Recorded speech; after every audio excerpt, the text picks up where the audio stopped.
Hello, beautiful people of the internet. It's me, Dixie, and I'm here to share with you a few tips and tricks I've gathered on my journey towards learning how to paint digitally. If you're anything like me when you first started out, a lot of your paintings looked a little flat, not the most dynamic, and as far as picking colors is concerned, you might have been a little bit lost. I certainly was, and I've eventually learned my own methods to circumventing these problems that I'd love to share with you today. Starting out, here you can see me kind of molding my own little ball of clay. What I'm doing here is essentially breaking down the lights and shadows of my reference into shapes that can easily be conveyed. So you'll see me continue to develop this image here into what would kind of be like a black and white illustration of my reference. This can also translate to concepts that you draw out ahead of time, but essentially what we need to learn first is to break down the subject into a three-dimensional figure that we can kind of rotate in our own minds. In case you're struggling with seeing the difference between light and shadow, I highly recommend you open up your reference image and just add a threshold layer to it in Photoshop, play around with it, and see exactly what you're looking for, essentially. By moving the slider up and down, you can also play around with the successfulness of the composition and whether or not your reference is even worth depicting. If it's something that you photobashed, it feels like it has a strong composition from the start. If it doesn't, it'll save you a lot of time. And if it does, it'll give you a great starting point. Whenever I do this trick myself nowadays, I always give myself a little jump scare. It reminds me of the Mandela catalog a little bit. But it's still very useful. I'd recommend preparing yourself a little bit, but you can handle it. I believe in you. So at this next point in the process, I'm basically taking the shadowed figure I just created, and instead of it being black and white, I would swap the white layer for a skin tone. In the painting I'm currently working on, I actually jumped a few steps ahead, so sorry for the confusion. But once you get to that step, you can then play with the opacity of your skin tone, maybe take it down to about 80% so that the subject feels like it belongs in the environment you put it in. You can tell already the colors I have are very dulled out. It looks like it's kind of fading into the background. This kind of unifies all of the colors you have going on. And at this point, I begin laying in the other local colors of the lips, hair, skin, giving the skin a bit more life by livening it up with the little subsurface scattering. That's the pink you see there. Just makes it look more alive. I know I said not to worry about bounce color, but you might see me laying in the shadows here just to regain a bit more clarity on the shapes we defined in the first bit. This is important as the next step will be blending everything together in a weird little amalgamation to give you a good starting point on refining the rest of the features. So I'm gonna be honest with you, my entire process pretty much revolves around just maintaining the likeness of the subject matter. I often lose it, and you can see me going in and messing around with the liquid paint tool quite a bit, just like almost like I using the liquify tool to just like return to the original likeness I depicted. I keep losing it. It looks messed up.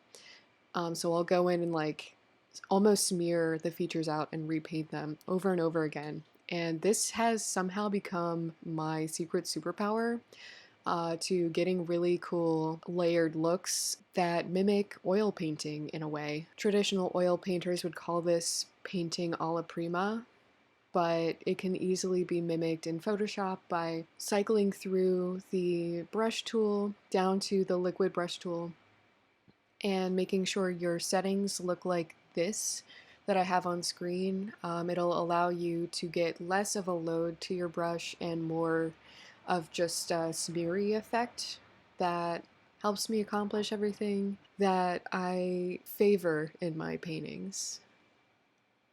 So at this point, I began reintroducing highlights and shadows, really trying to focus on what the eye is first drawn to when it looks at this painting. We are starting with our dulled down base level highlight shadow form, and without really focusing too much on what colors we select for this part of the process, we're just worried about if the shapes read as three-dimensional in the space you're working within.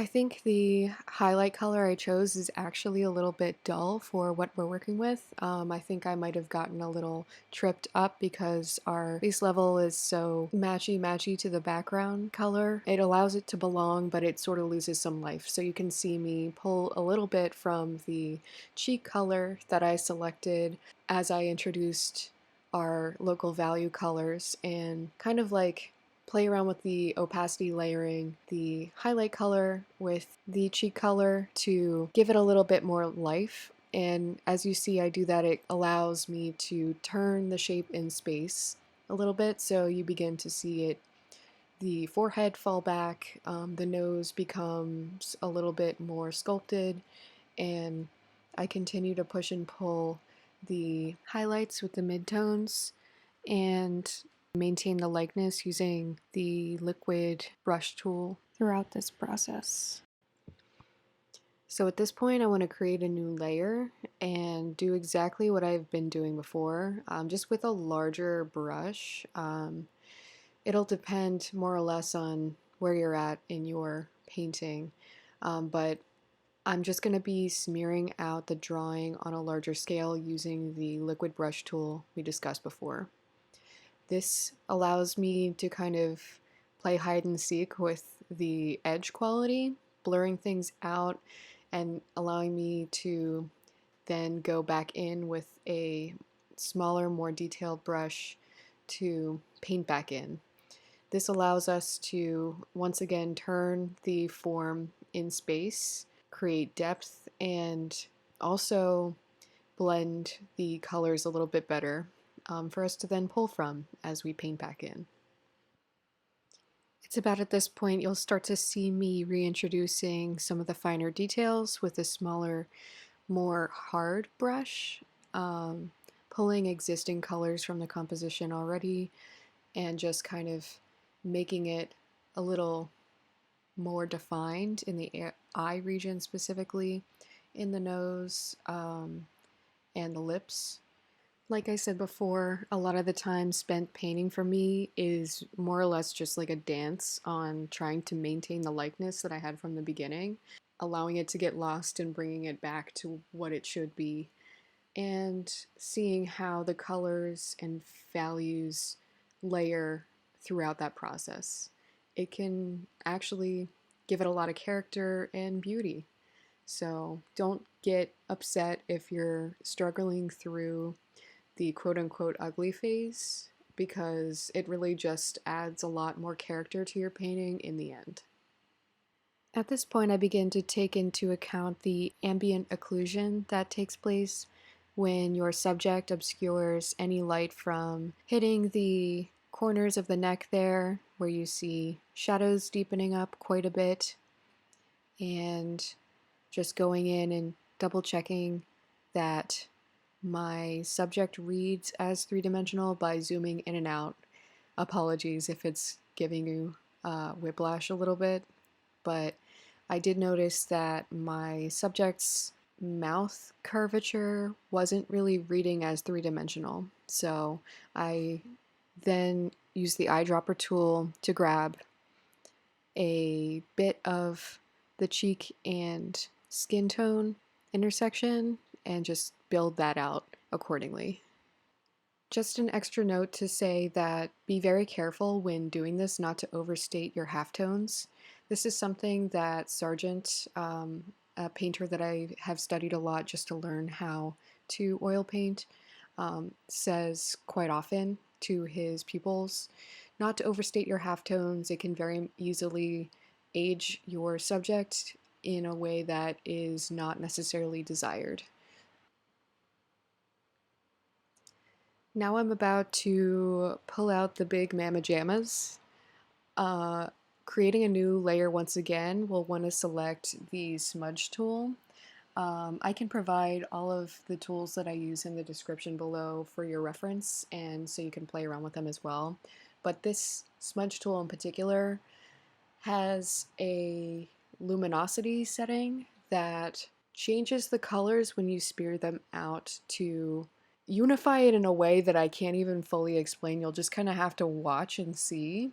It adds a certain magic to the painting while also mimicking what I showed you earlier with the liquid paint tool alone. You can already kind of see that in just a few swipes, it's completely transformed the painting from like this blobby kind of janky looking mess to a smoothed out three-dimensional shape, almost like a sphere. And with the combination of what I just showed you, the regular brush tool and the liquid paintbrush, you are set up to play to your heart's content. It will take a lot of time and, of course, effort to maintain the likeness, like I said before, but eventually you'll arrive to a point that's not overworked, but not, of course, a photograph. And that's kind of like the sweet spot that I always aim for, is something that clearly looks like a painting, but is, still depicting the subject accurately or your character accurately. If you want to do more of a cartoony style, that is totally an option with this. Learning realism at first has given me the opportunity to get the basics down, but that can then be carried onto any other style your heart may desire. So, because I tend to aim for that super layered, colorful look that you saw maybe in the thumbnail of this video, I added another layer and smeared it out using the smudge tool luminosity setting once again, and just started to kind of erase away or paint back in the highlights. And this helps me return to the simplistic nature of the halftone setup we had from the start, creating a cleaner outcome and allowing some subtle color shifts to peek through as I reach the completion of this painting. And this is always the most satisfying part for me because as you erase back, you can reveal some really beautiful colors in the lips and the eyes, as you see here. The luminosity brush does this on its own, but you can, of course, use the eyedropper tool to kind of ham it up a little bit. If you see one area that you're like, oh my god, that's the cream of the crop right there. Just enhance it a little bit. You can make it more saturated or leave it as is and just appreciate it, not overwork it too much. Another thing I recommend doing is taking breaks often if you find yourself kind of spinning your wheels a little bit. We've all been there. Just walk away from it for a little while and come back to it with fresh eyes later on.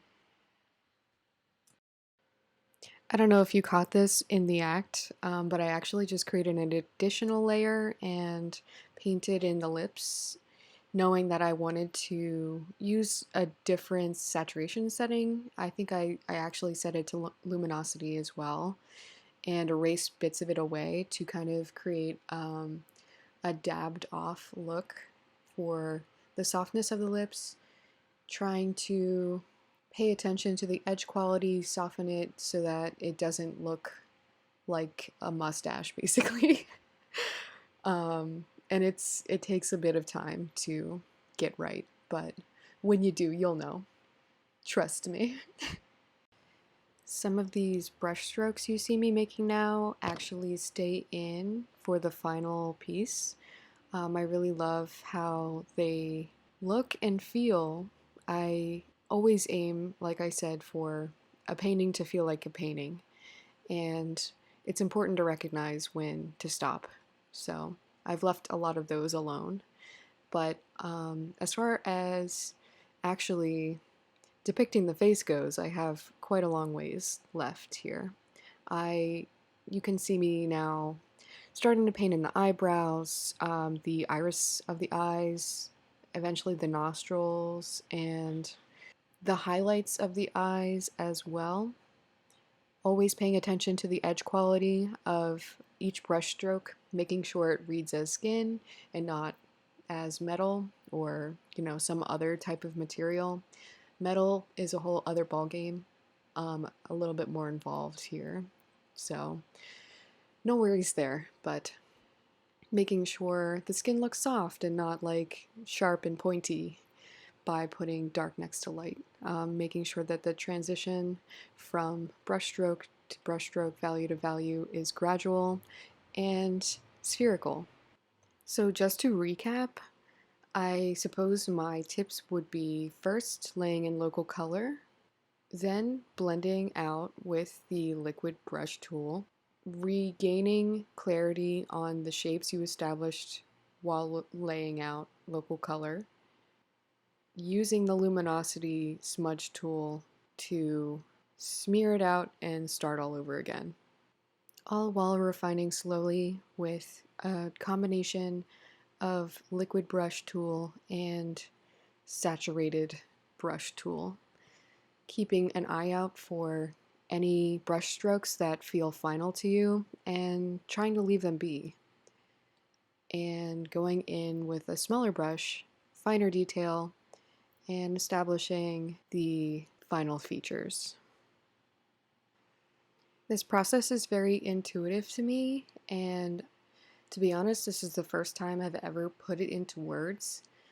I typically just dive in without thinking after watching years worth of painting videos, taking online classes on my own, and just kind of digesting the information. I had to double check to make sure all the terminology I was using was even accurate.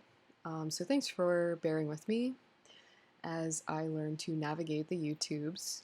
But I really appreciate you being interested in my style, how I've come to figure it out, and what my process is. It's going to be different for everyone. If this doesn't necessarily click with you, I hope that you can take along with you whatever resonates and continue to play and learn. That's the joy of it. So don't stop. I'm proud of you. I know AI art is scary, but this is an end in and of itself.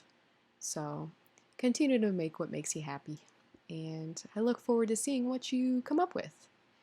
If you're interested in more videos like these, please stick around. I would love it if you were to subscribe and all that stuff. I'm pretty tiny. So whatever you can do would help me out a lot. I appreciate you. And at this point, I think I'm just going to let the paint over video play out so you can see the painting come to a finish. Thank you for watching and have a great day. Goodbye.